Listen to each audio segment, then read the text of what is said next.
Hola, muy buenas tardes y bienvenidos al programa Ley de Víctimas y Restitución de Tierras, como todos los lunes aquí en Telemedellín. Hoy para hablar de las etapas que tiene la Ley de Restitución de Tierras. Vamos a iniciar de una vez con Beatriz Villegas. Ella es abogada de la Unidad de Víctimas de la Alcaldía de Medellín, y Nora Saldarriaga, quien es la directora administrativa de la Fundación Forjando Futuros. A ustedes bienvenidas, y también a nuestros televidentes para que se comuniquen con nosotros en nuestras líneas 441-2100 y 018-041-4099. Comenzamos entonces de una vez, Nora, hablando de la Ley 1448. ¿Cuáles son las víctimas que se benefician de esta ley? Bueno, como hemos hablado al transcurso de todos los programas que hemos hecho, y pues siendo estos los últimos programas del año, agradecerles también, aprovechar para agradecerle a la comunidad que nos ha escuchado, que nos ha visto, que ha hecho sus llamadas, porque ha sido importante para que muchas de las víctimas que no se atreven a hacer sus preguntas, pues también conozcan las respuestas y puedan ver que hay una solución a sus hechos de victimización.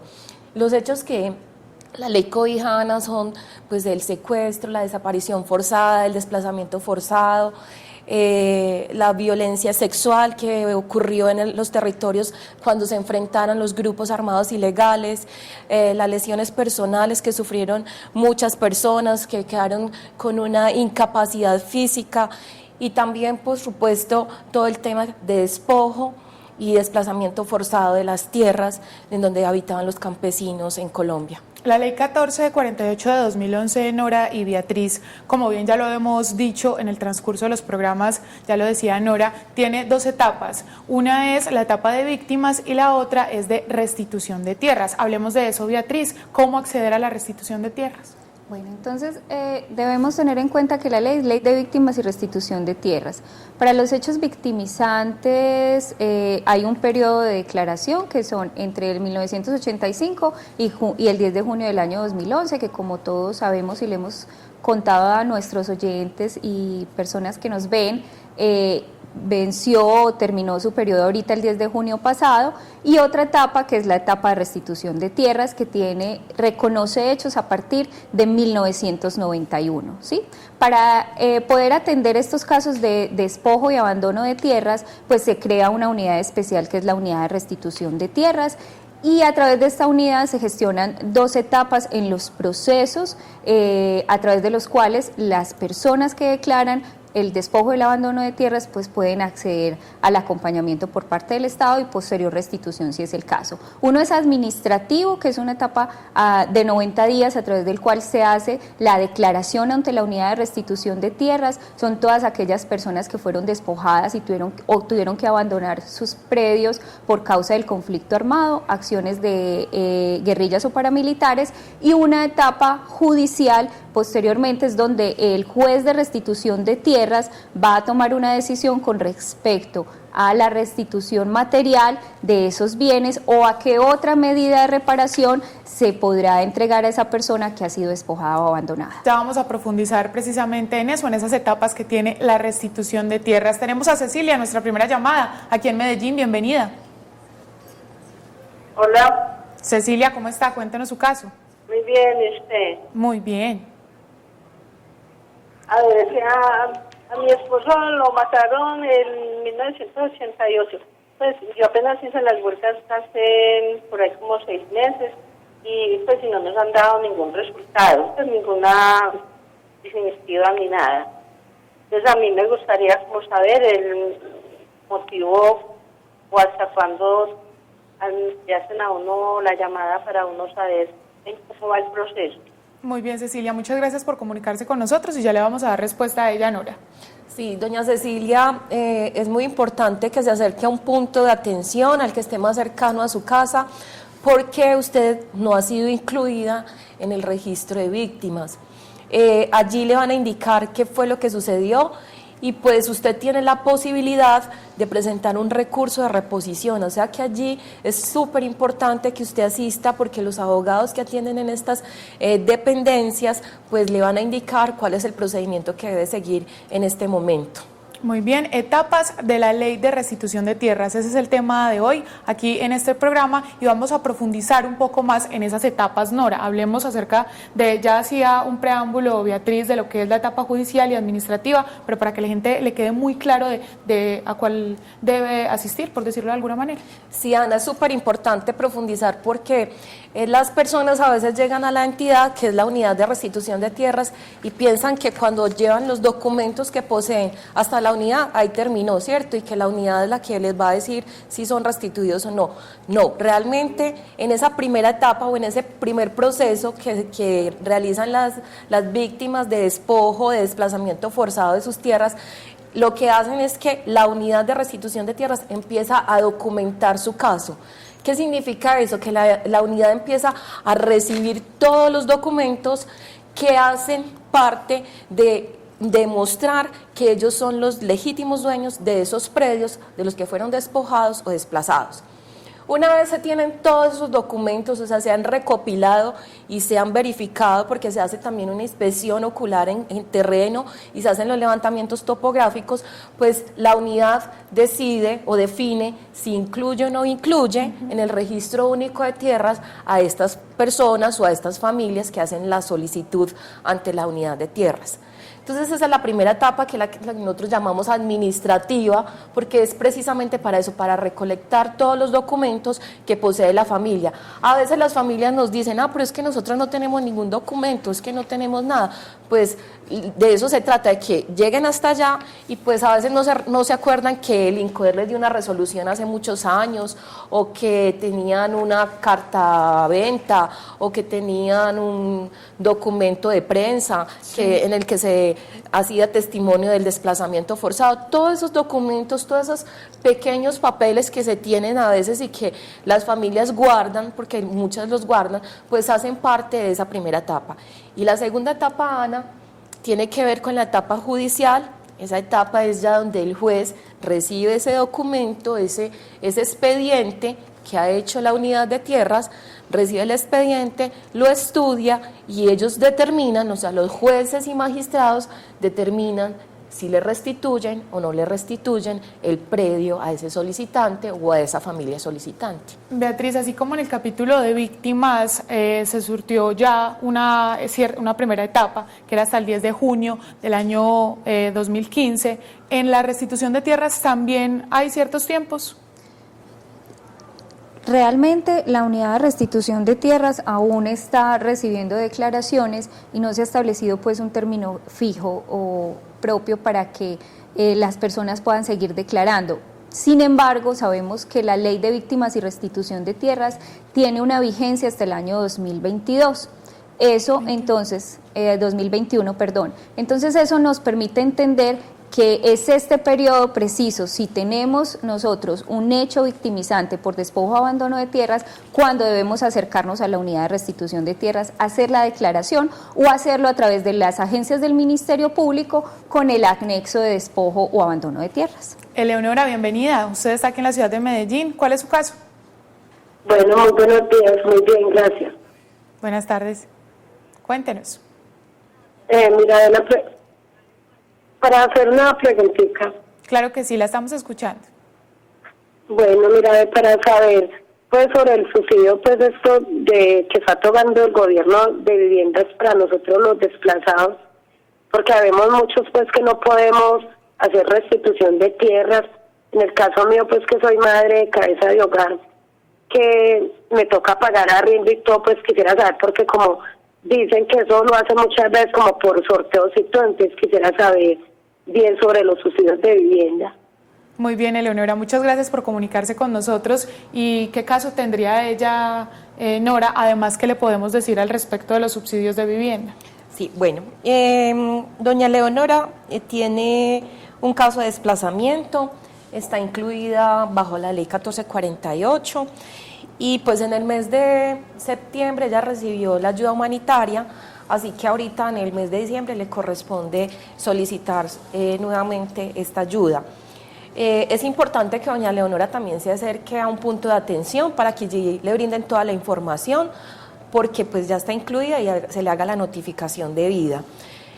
Frente a los temas de subsidio de vivienda, pues todas las personas que han sido desplazadas de sus territorios tienen prioridad para recibir un subsidio de vivienda en los territorios municipales, o sea, en las alcaldías de cada territorio hay unos programas específicos en donde se les puede brindar esta ayuda. En el caso de Medellín, pues acá está, tenemos pues unos subsidios especiales que se cobijan a través del ISBIMED. El ISBIMED tiene allí una oferta institucional especial para las personas que tienen esta condición y pues a través de la unidad de atención especial para las víctimas también hay un programa para que se le dé prioridad a las familias que han sido desplazadas. Beatriz, ¿quiere agregar algo? Sí, hay que tener en cuenta que si tiene un desplazamiento anterior a un año, en este momento entonces es pertinente que le realicen el PARI. El PARI es una entrevista, una encuesta que la unidad realiza para verificar las condiciones actuales de vulnerabilidad o las condiciones de superación de la condición de víctima. Como consecuencia de ese PARI, entonces la unidad va a determinar si le sigue entregando ayudas humanitarias o puede acceder a su reparación.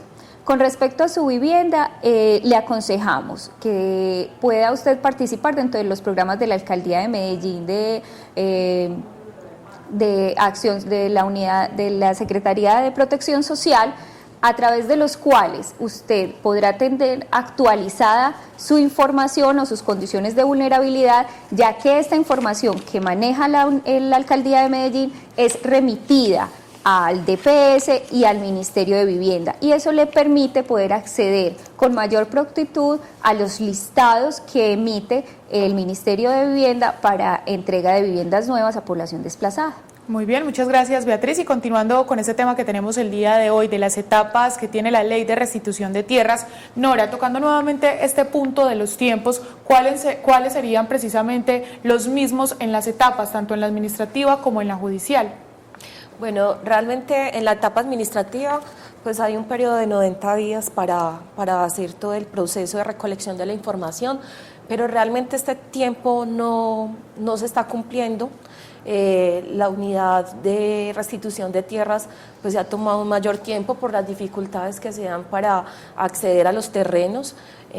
Como lo hemos dicho en otros programas aquí, pues Colombia todavía está en el conflicto, hay territorios donde hay actores armados en este momento y que es de difícil acceso, y pues además hay acciones dentro de esta etapa que son la medición de los predios, en donde no se ha podido realizar en ciertos lugares porque estos actores armados no lo han permitido. Entonces, pues los tiempos no se están cumpliendo a cabalidad, pero pues la ley se establece unos tiempos, y dentro de la etapa judicial está entre 4 y 6 meses, que muchos jueces y magistrados lo han cumplido, han sido muy juiciosos y han respetado estos términos de la ley, pero otros también se han demorado un poco más por los hechos que decía anteriormente, por los hechos de violencia que se viven aún en el país. 441-2100 y 018-041-4099 para todas las personas que nos están viendo en otros departamentos por fuera de Medellín y Antioquia, para que llamen, se comuniquen, y si quieren saber acerca de su caso particular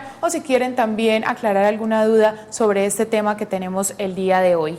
Beatriz, con respecto a las etapas y ya continuando un poco más general con el tema de restitución de tierras, ¿cuáles serían esos documentos que la gente necesita para poder acceder a este beneficio? Listo.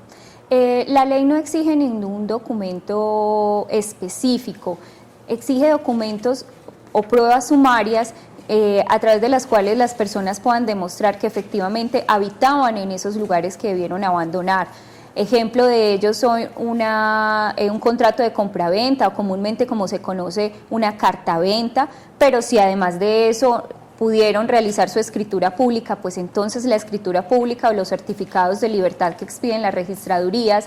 También es posible declaraciones extrajuicio de personas que conocieron, que habitaron en esos lugares, porque nunca tuvieron un documento que lo acreditara, pero sí ocuparon esos lugares por largos periodos de tiempo. Entonces, la ley no exige de manera rigurosa que deba tener escritura o registro de matrícula inmobiliaria, sino que pueda demostrar con elementos, ya sea testimoniales o algunos documentos, que efectivamente habitaron durante largos periodos de tiempo en esos lugares de los cuales tuvieron que salir por abandono o despojo. Ahora, Beatriz, le vamos a dar la bienvenida a Maritza, aquí en la ciudad de Medellín. Bienvenida.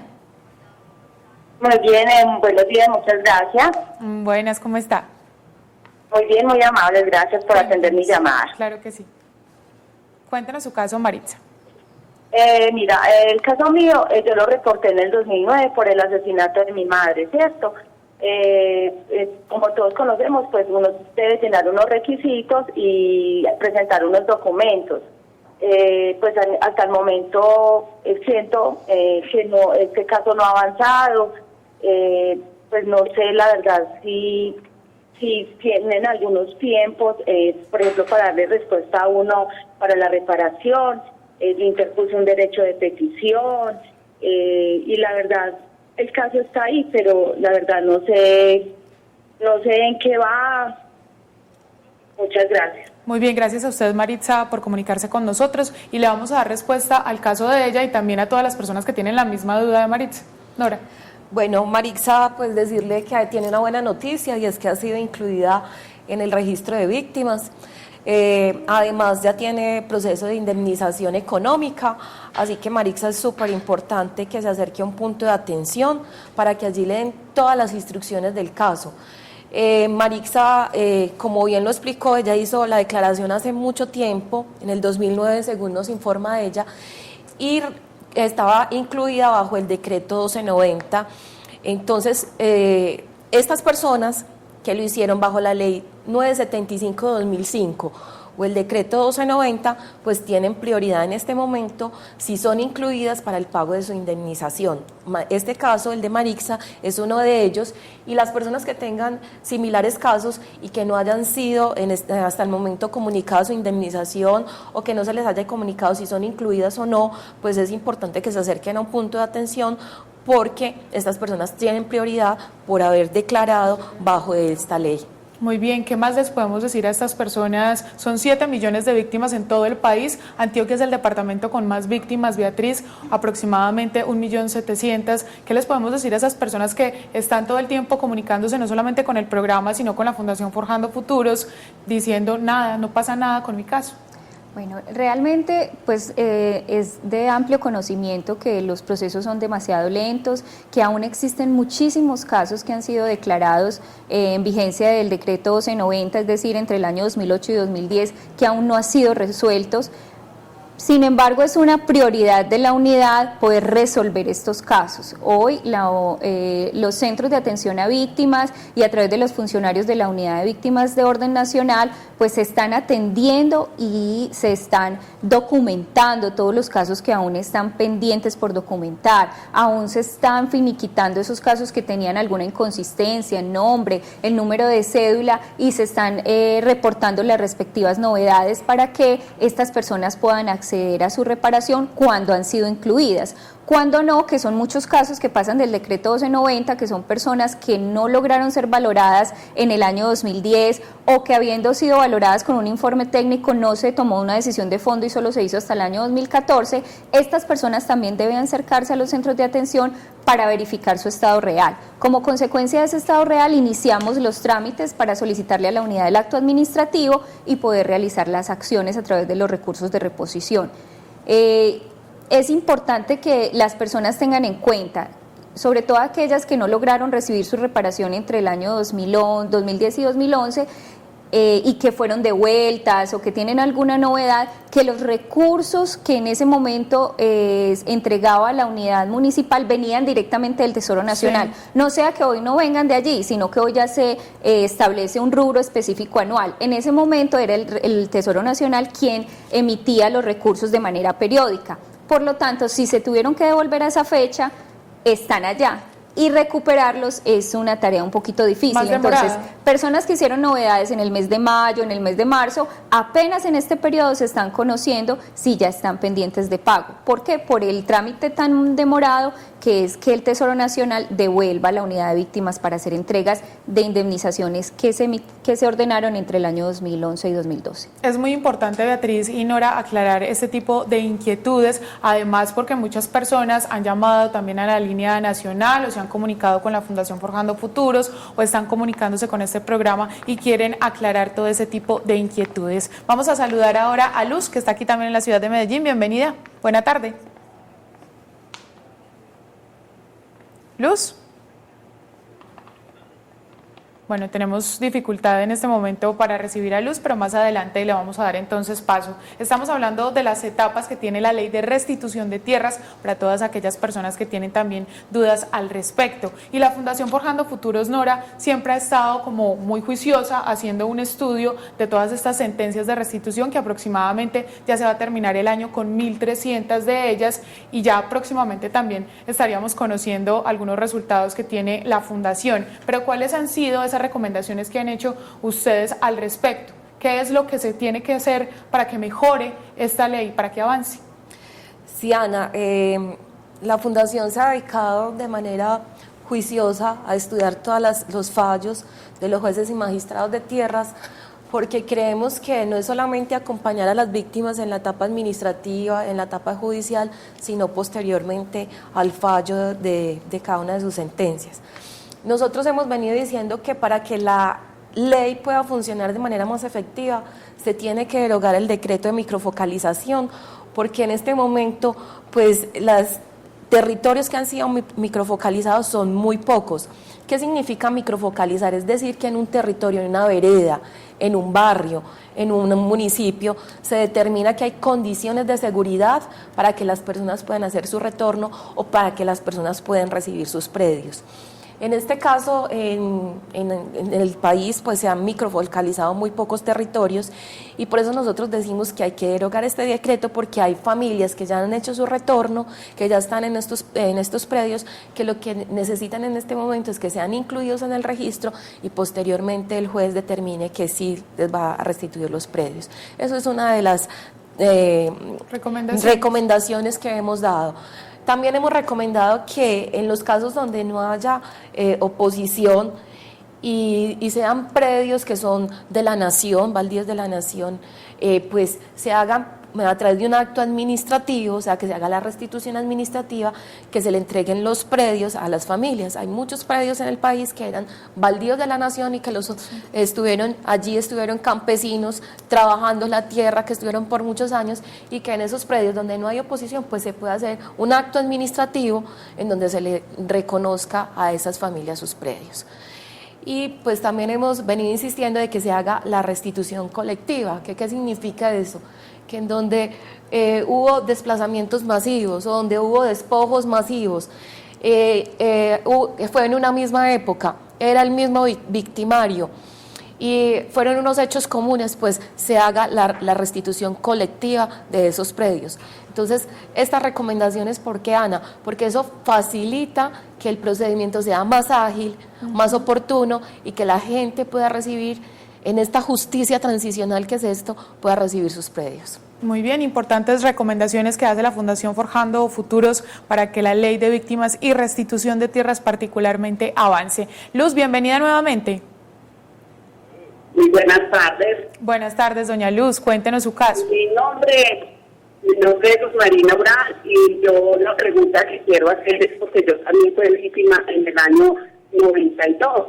Y yo he hablado todo el proceso para que sea pagado mi esposo, y hasta ahora pues yo no lo he podido lograr, siempre me ha sido negado, a pesar de todas las pruebas que yo he aportado al Estado, y no, pues hasta ahora no he tenido ninguna solución.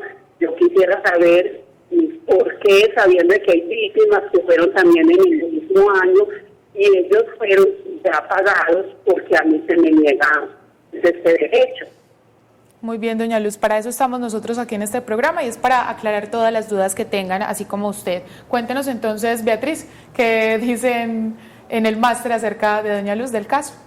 Doña Luz, sí, realmente pues usted tiene una declaración por ley 1448, estaba en proceso de que se le resolviera un recurso de reposición, ya tiene la respuesta, entonces la invitamos a que se presente en un centro de atención a víctimas, donde le van a notificar el contenido del acto administrativo mediante el cual tomaron la decisión o tomaron una nueva decisión como consecuencia del recurso de reposición presentado por usted.